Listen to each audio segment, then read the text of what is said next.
Dober dan. Jaz sem vam danes hotela povedati par besed o ločitvi. In sicer zato, ker je 8. marec in 8. marec je tudi en dan, ki nas spominja na vse borbe in na vse dosežke, ki pridejo s temi borbami. Ločitev je tudi en korak v zakonu, ki je zelo boleč in ki predstavlja veliko ene borbe. Jaz pravzaprav z vami ne bi rada to govorila o ločitvi, kakor pa o krizi, ki pride v zakonu. Takrat se nam zdi situacija v tem odnosu neizhodna in v bistvu edino rešitev še vidimo v ločitvi, čeprav to velikokrat ni najboljša rešitev. Namen partnerstva je, da v nas prebuja boleče teme in v bistvu naša naloga je, da te boleče teme lahko razumemo, da jih pri sebi na en način naslovimo, poiščemo in da lahko preko njih splezamo čez te življenjske izzive, čez te ovire. Ker s tem naredimo eno veliko uslugo sami sebi. Zdaj, v današnjem času je zelo lahko se ločiti ali pa se odločiti, da ta lekcija pač ni za nas ali pa da je ta lekcija za nas preboleča in pobegnemo v drug odnos, v drugo izkušnjo. Ampak vam povem, da sem se v življenju naučila, da nobena bližnjica nam pravzaprav na dolgi rok ne pomaga. Največjo uslugo naredimo sami sebi takrat, ko se z lekcijo dejansko soočimo, se v polnosti odločimo zmagati to krizo in potem lahko žanjemo tudi rezultate, ki so sigurno bogato poplačani. Zdaj, kadar pride v zakonu do krize, je zelo pomembno vedeti, kaj bi s tem rešili. Oziroma od česa se pravzaprav v resnici želimo ločiti. Ker največkrat se ne želimo ločiti od samega partnerja, ker s partnerjem zelo verjetno ni nič kaj narobe. Želimo se pa ločiti od vseh bolečin, ki jih doživljamo v tem partnerstvu. In eno veliko uslugo si naredimo točno s tem, da ugotovimo, katere so te bolečine, od katerih bi radi pobegnili. Katere so te bolečine, ki se nam verjetno dogajajo ponovno v življenju. Ponavadi se te krize v partnerstvu začnejo dogajati na zelo podoben način, kot so se nam dogajale že v našem otroštvu. Oziroma bolečine so zelo podobne. Če bi recimo radi pobegnili od nenehne kritike ali pa od občutka, da nismo dovolj dobri, se moramo soočiti s tem, kje smo to bolečino pravzaprav ta prvič dobili. Koliko smo mi bili kot otroci opaženi doma, koliko smo doma dobili nekega priznanja, nekega občutka, da pa smo mi dovolj dobri, da pa smo mi tisti, ki smo zadost, ki nosimo v sebi dovolj enega potenciala, da smo člani te družine, da nas člani sprejemajo, da nas pohvalijo, da smo opaženi, ker to so pravzaprav tiste stvari, ki jih kot človeška bitja iščemo v vseh odnosih.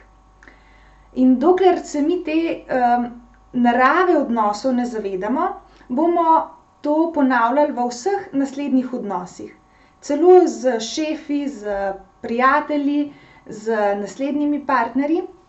In zato pravim, da če na dolgi rok pogledamo, kaj z ločitvijo naredimo, si pravzaprav ne naredimo kaj velike usluge. Seveda so zdaj neki ekstremni primeri, kjer je ločitev čisto dopustna, ne.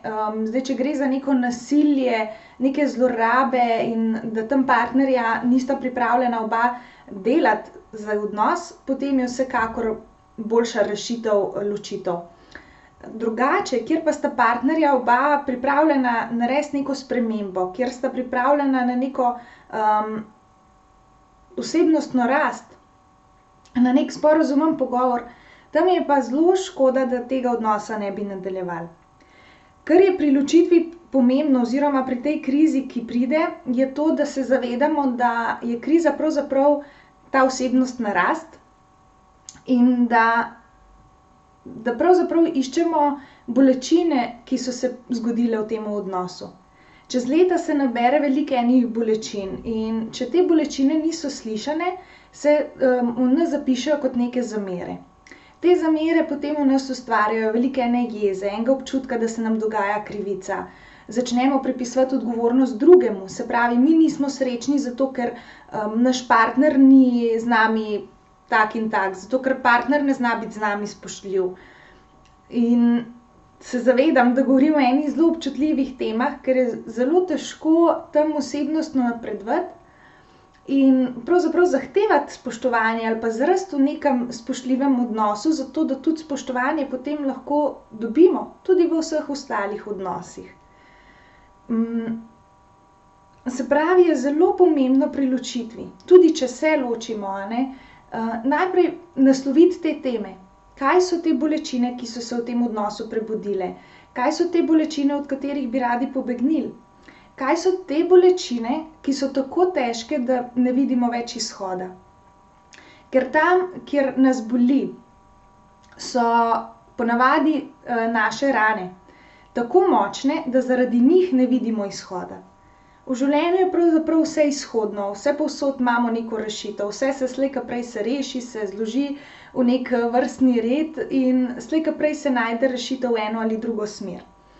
In zato situacije, ki govorijo o tem, da je odnos brez rešitve ali pa brez izhoda, ponavadi ne drži.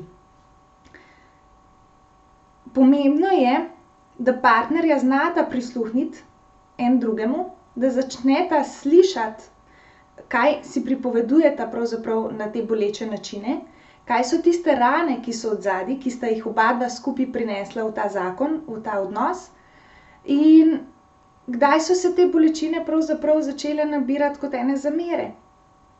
Da lahko tudi slišita partnerja jezo en drugega in da se v tej jezi sprejemata. Da to ne pomeni, da se kritizirata, da to ne pomeni, da en ni v redu ali pa da drug ni v redu, ampak da res začneta poslušati, kaj so te bolečine, ki si jih želita povedati. Kaj je ta jeza? Kje se je vsa ta jeza nabrala? Jezo zelo velikokrat v partnerstvu razumemo kot neko kritiko. Če je partner jezen na nas, potem mi to razumemo, da smo mi nekaj narobe naredili. Ampak to pravzaprav ni res. Jeza govori o tem, da je tam nekaj zelo bolečega zame in da jaz se branim na način, da sem jezna. Jaz bi se rada uprla tej bolečini in rada bi dopovedala, da mi prosim nehaj povzročati to bolečino. Ampak na ta način še zmeraj dajem odgovornost za svojo srečo, za svoje počutje v roke svojega partnerja, kar pa ni prav.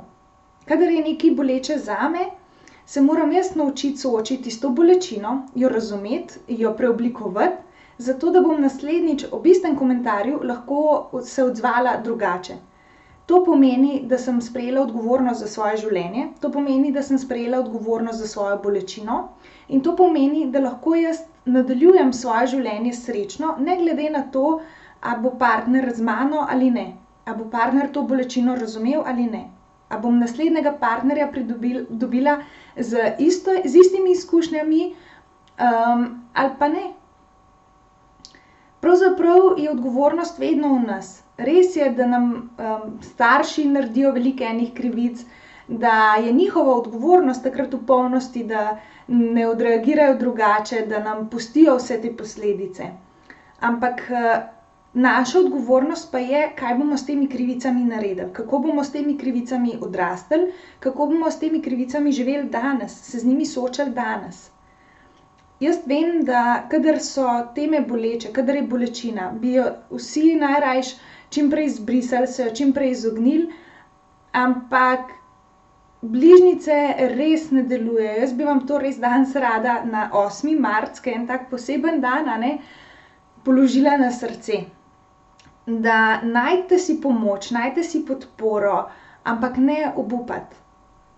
Seveda izključujem vsa tista partnerstva, se pravim, kjer je res nasilje, kjer nista pripravljena oba partnerja sodelovati. Vsem ostalim pa bi danes res rada položila na srce to, da dajte se boriti za svojo srečo. Dajte se boriti za to, da boste vi zmožni na stvari pogledati drugače. Ker to je edina varnost, ki jo imate v življenju. Vi in vaše sprejemanje dogodkov in krize in ljudi in vseh okoliščin, ki pridejo. Dokler dovoljujemo, da drugi vplivajo na naše počutje, da nam drugi odvzemajo srečo, da nam drugi odvzemajo mirnost, toliko časa imamo naše življenje v rokah drugega. Ko pa postanemo v polnosti odgovorni za svoje počutje, pa se bomo odgovorno soočili tudi s krizami v partnerstvu, pa naj bojo še tako boleče. Jaz upam, da sem vam majčkeno približala to temo ali pa to željo po ločitvi na en drugačen način in da boste vašim zakonom dali še eno priložnost. Želim vam vsem ženskam en lep dan žena in čez 2 dni, naj bo želja že danes, tudi za vse mučenike, da vaši dnevi ne bojo mučni, ampak v polnosti odgovorni in seveda lepi. Posledično tudi lepi, a ne? Živjo!